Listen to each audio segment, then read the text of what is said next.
Welcome to 1407 Gray Malkin Lane. This is the living memory of the X-Men. Don't let anyone tell you different.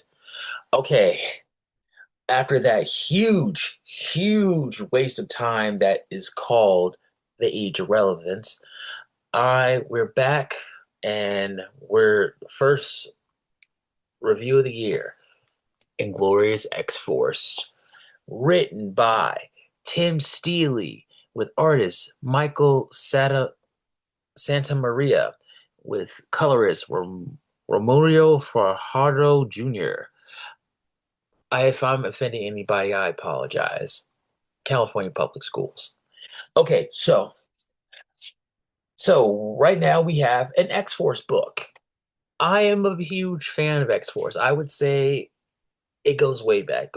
Goes back to like the Greg Capullo, Fabian Nicieza days. I wasn't into the Rob Liefeld stuff. I thought his stuff was way too bulky. Just it wasn't hitting. But after he left, they started refine some stuff and they made it more of an X book. Oh man, it works. Totally works. We have Cable. X-Force begins and ends with Cable. And we see him in the future and like this something really bad happened. Like um the president got shot. The only president who was able to unite mutants and humans at the same time, which if we'll get back to that later. I have my own issues with that. But um Cable, he's like, this cannot happen. So he can't change that specific part. So he decides to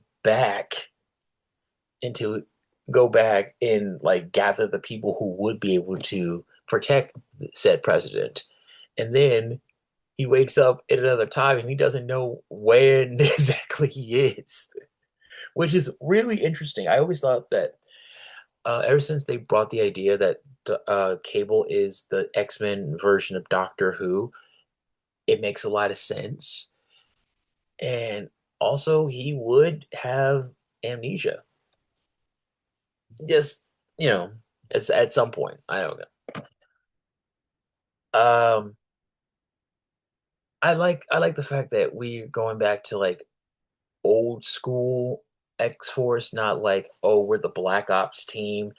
I mean, which worked for what it was, but yeah, everybody kept on going back to it. It kept on. It became a cliche. X-Force always say, "Oh, they're the Black Ops team. They're the team you send when you don't want the X-Men to be part of it." Yeah, but they're also the young team. Like they're the YNs. No, I'm telling you, like X-Force is a bunch of YNs. They do what they want. But so Cable, he goes in, he starts gathering a team, and guess who he goes to first? Archangel. Archangel, who is basically stuck in the same, oh, I'm a rich guy, but I'm also a mutant. And writers never really known what to really do with him, or they know how to make it stick. That's what it is. Um, Archangel is approached by Cable, telling him that like the only time you feel like you're doing something real is when you're Archangel, when you're the blue guy. That's kind of that's low hanging fruit. I mean, like in this one part where Archangel saying, "I don't know you," he's like, "Bro, his dad is one of your best friends. Cool it, okay?" Like you know Cable. All right, you've been around him a few times. I mean, never really on the same team before though, which which is what this is actually kind of, if I'm misremembering, this is like, no, yeah, nope. Yeah, Cable and Archangel were on the X-Men at the same time, but they were never on the same team until now. Crazy, right? Let me know if I'm wrong. Then we get over to Helverine, which is, I guess, the new form of Dagon, a Wolverine's son. I'm like, really? So you wanted Wolverine on the book, but you couldn't get him, so you got like the backup. Okay, fine, whatever. I have no problem with Dakin. I don't have really have an issue with his name, but apparently people do, and they try to change to like Akira or Fang or something dumb. But that first one hits, and then we get one of my favorite, one of my favorite OG X Forcers, Tabitha Smith. Boom Boom, Boomer, Meltdown, a problem.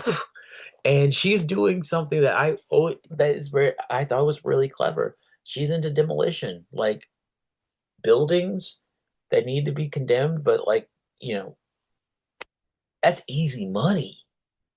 And when she gets in with Cable, she's like, yes, yes, you're the only person who's ever been able to handle my kind of crazy. I'm like, yeah, yeah, it totally makes sense. I'm glad, and I like how this little exchange, like, hey, who we're gonna get? Siren, Sam, Big Jimmy. I'm like, yes. Steely knows she knows if Cable got Tab, he knows he can get her to get anybody else. Cause if you know, you know. Tab is one of like she along with Warpath have been along with every iteration of X Force, with the exception of okay, honestly, Uncanny X Force, I don't really count because that was a Black Ops X-Men team that they used X Force over. Okay, because nobody on that team had been on X Force. And yeah, that was seriously, seriously, they should have called that team Weapon X. That would have been crazy. Because that was more of a team X, that's more of a team X or something. Like that's a Weapon X thing. That's not X Force. Um, okay, so we get the team. Um, you know, Dakin and Tara are about to flirt, and they're just like, yeah, they're gonna smash. Like after the end of this first mission, they're smashing. That's what's gonna happen. We know this is gonna happen. But then we get this cameo from Kamala Khan. Apparently, she has been ever since she's been outed as a mutant. She has been dealing with more um, mutant liberation fronters, which is just lazy. Like if you don't have a team and you just want to throw a random team and you can't use the Brotherhood, it's a nice touch because it's X Force book. The Mutant Liberation Front would be their Brotherhood of Evil Mutants. I get it. It's just